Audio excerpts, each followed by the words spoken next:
মা এখনো অঙ্ক বোঝে না। একটা রুটি চাইলে দুইটা নিয়ে আসে। কোথাও যাওয়ার সময় 20 টাকা চাইলে 50 টাকা পকেটে ঢুকিয়ে দেয়। মা ইংরেজিও বোঝে না। আই হেট ইউ বললে উল্টে না বুঝে ছেলেকে ভালোবাসে, বুকে টেনে নেয়। মা মিথ্যেবাদী, না খেয়ে বলে খেয়েছি। পেটে খিদে থাকা সত্ত্বেও নিজে না খেয়ে প্রিয় খাবারটা ছেলের জন্য যত্ন করে তুলে রাখে। মা বোকা, সারা জীবন কলুর বলদের মতো রান্নাঘর আর আমাদের ভালো মন্দের পিছনে কাটিয়ে দেয়। মা নির্লজ্জ।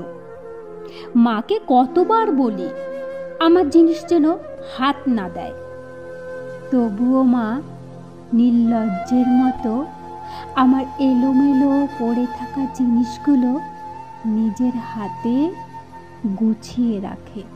মা বেহায়া। আমি কথা না বললেও জোর করে এসে বেহায়ার মতো গায়ে পড়ে কথা বলে। রাতে ঘুমের ঘরে আমাকে দরজা দিয়ে উকি মেরে দেখে যায়। মায়ের কোনো কমন সেন্স নেই। আমার প্লেটে খাবার কম দেখলে কেমন জানি করে। খোকা, এত খাবার কম কেন? এই বলে প্লেটটা ভর্তি করে দেয়। এত খাবার পরেও মায়ের চোখে যেন কতদিনের না খাওয়া ছেলে। মা কেয়ারলেস।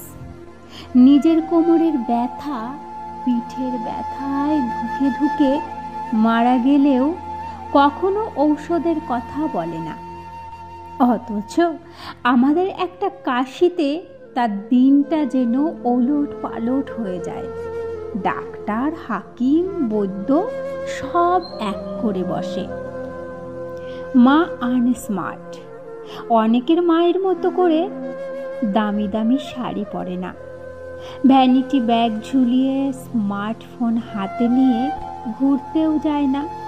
সারা দিন খালি রান্নাঘর আর আমাদের ভালো মন্দ চিন্তায় পুরনো হয়েই জীবনটা কাটিয়ে দেয়।